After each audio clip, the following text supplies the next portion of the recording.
Assalamualaikum warahmatullahi wabarakatuh. Halo semuanya, gimana kabarnya? Semoga baik-baik saja walau cuaca sedang dingin-dinginnya. Seperti kopi yang tadinya hangat namun kau abaikan. Waduh, tapi ini bukan tentang kopi. Walah, tetap semangat walau tanpa penyemangat. Dan jangan lupa selalu sarapan tapi jangan menaruh harapan. Oke. Kembali lagi bersama saya Frasima Kusuma dari Prodi Manajemen Institut Manajemen Wiyata Indonesia. Di video kali ini saya akan menyampaikan materi singkat padat dan jelas ya mengenai legal struktur dan size structure of firms. Tapi sebelum masuk lebih intern, maksudnya lebih dalam lagi, saya harap Anda bisa menikmati video ini dan mendapatkan ilmu sebanyak-banyaknya. Baiklah, yang pertama kita akan membahas mengenai legal struktur atau bisa disebut struktur hukum yang di dalamnya terdapat. Pertama ada organisasi sektor swasta di Inggris. Pedagang tunggal yaitu bisnis yang dimiliki oleh satu individu yang mandiri dipekerjakan dan yang mungkin dalam beberapa kasus mempekerjakan orang lain baik secara penuh atau dasar paruh waktu. Kedua ada kemitraan, adalah hubungan yang ada antara orang-orang yang menjalankan bisnis yang sama dengan maksud untuk mendapatkan keuntungan. Yang ketiga ada perusahaan terbatas, yaitu asosiasi perusahaan yang memiliki identitas hukum dengan haknya sendiri. Itu berbeda dari orang yang memilikinya, tidak seperti dalam kasus pedagang tunggal atau kemitraan. Yang keempat ada kerjasama, juga terbagi dalam kedua.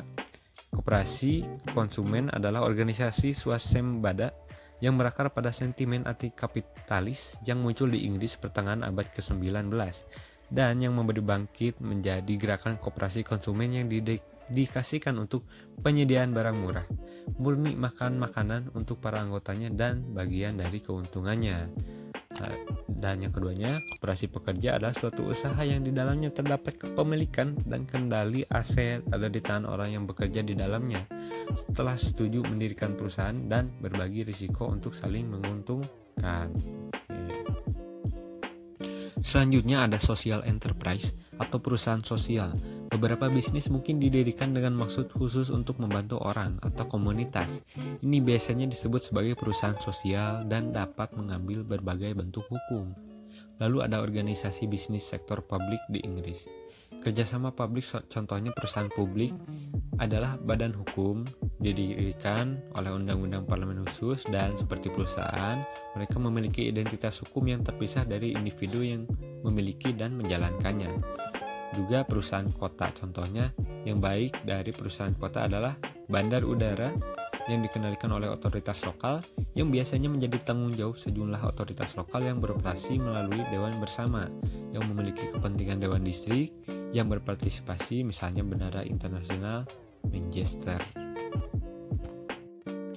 Selanjutnya ada organisasi bisnis di daratan Eropa. Prancis contohnya, ekonomi Prancis didominasi oleh bisnis yang sangat kecil, kurang dari 10 karyawan, yang mayoritas adalah pedagang tunggal.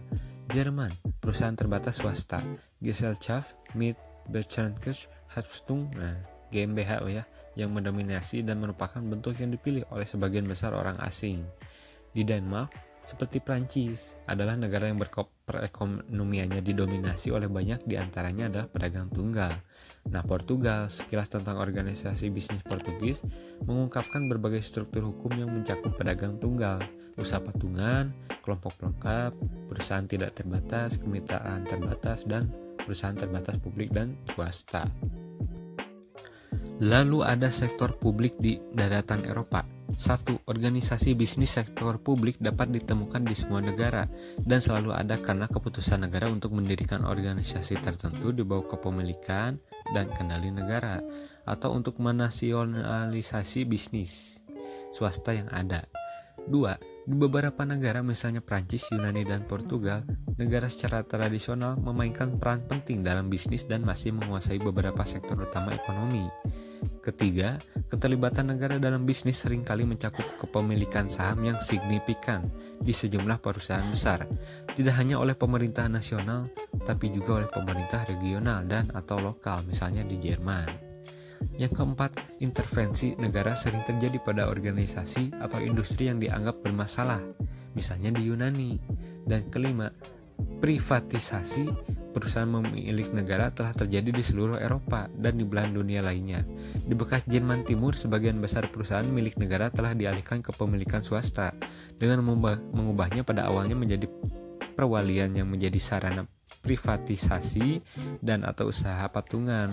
Negara-negara Eropa lainnya juga menghadapi tekanan untuk mengurangi ukuran sektor publik, misalnya Yunani, khususnya dalam menanggapi krisis keuangan global dan akibatnya. Baiklah, tak terasa kita memasuki bab struktur of firms atau struktur ukuran perusahaan. Pertama ada struktur ukuran industri di Inggris. Saat melihat ukuran perusahaan, penting untuk mendefinisikan istilah yang digunakan dalam data resmi. Perusahaan adalah organisasi secara keseluruhan dan mungkin terdiri dari beberapa unit atau perusahaan. Lalu ada pertumbuhan organisasi. Alasan untuk pertumbuhan organisasi, perusahaan tumbuh dalam ukuran karena berbagai alasan. Pertumbuhan bisa menjadi tujuan eksplisit manajemen atau mungkin diperlukan untuk keberhasilan operasi perusahaan. Yang pertama ada pertumbuhan bisa menjadi tujuan manajerial jika membawa manfaat bagi manajemen, seperti keamanan yang lebih besar dan remunerasi yang lebih tinggi. Kedua, bisa jadi pasar tempat bisnis beroperasi sedang berkembang dan pertumbuhan diperlukan untuk mempertahankan pangsa pasar. Hal ini terutama terjadi karena pasar menjadi lebih internasional.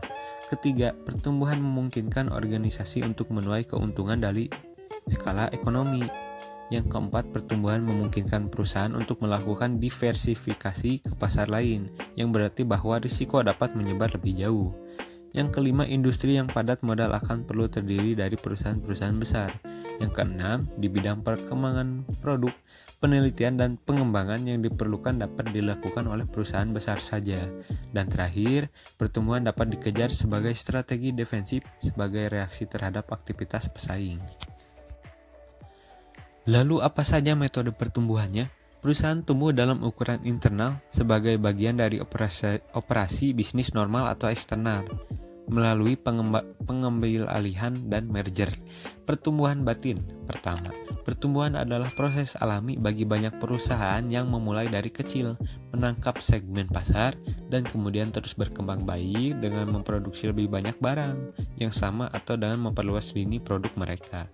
Kedua, pertumbuhan eksternal. Pertumbuhan melalui akuisisi disebut pertumbuhan eksternal dan terjadi melalui pengambil alihan atau penggabungan. Ketiga, penggabungan horizontal. Sebuah penggabungan horizontal adalah di mana kombinasi antara perusahaan pada tahap yang sama dalam proses produksi yang terjadi. Keempat, merger vertikal. Merger vertikal melibatkan perusahaan pada tahap yang berbeda dari proses produksi yang sama. Dan terakhir, pertumbuhan dengan merger dan pengambil alihan. Pertumbuhan melalui merger dan pengambil alihan pertama kali muncul di Amerika Serikat lebih dari 100 tahun yang lalu dan aktivitas merger cenderung datang secara bergelombang. Selanjutnya ada keuangan untuk pertumbuhan yang terdiri dari sumber internal, sumber eksternal, bank, pasar modal. Ada dua jenis saham dan saham, edisi saham baru.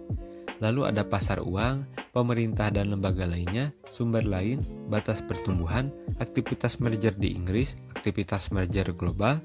Lalu dalam perusahaan kecil terdapat tren di sektor perusahaan kecil, alasan untuk pertumbuhan di sektor perusahaan kecil, file sektor perusahaan kecil, bantuan untuk sektor perusahaan kecil, kebijakan pemerintah, dan jaringan antar perusahaan yang terdiri dari subkontrak, jaringan, organisasi maya, usaha bersama, dan konsorsium. Dan terakhir, multinasional. Perusahaan multinasional ini adalah organisasi besar dan nilai pasar mereka seringkali melebihi GNP di banyak negara tempat mereka beroperasi. Mereka diperkirakan mencapai 1/4 dari output dunia. Pertumbuhan perusahaan multinasional disebabkan oleh pelonggaran kontrol pertukaran, membuatnya lebih mudah untuk memindahkan uang antar negara, dan peningkatan komunikasi yang memungkinkan untuk menjalankan bisnis dunia dari satu negara. Oke, mungkin segitu aja penjelasan singkat, jelas, dan padat aka SPJ yang bisa saya sampaikan. Semoga informasi yang saya sampaikan bisa bermanfaat, dan juga mohon maaf bila banyak kata yang tidak berkenan atau pabelit. Sekian, terima kasih. Wassalamualaikum warahmatullahi wabarakatuh.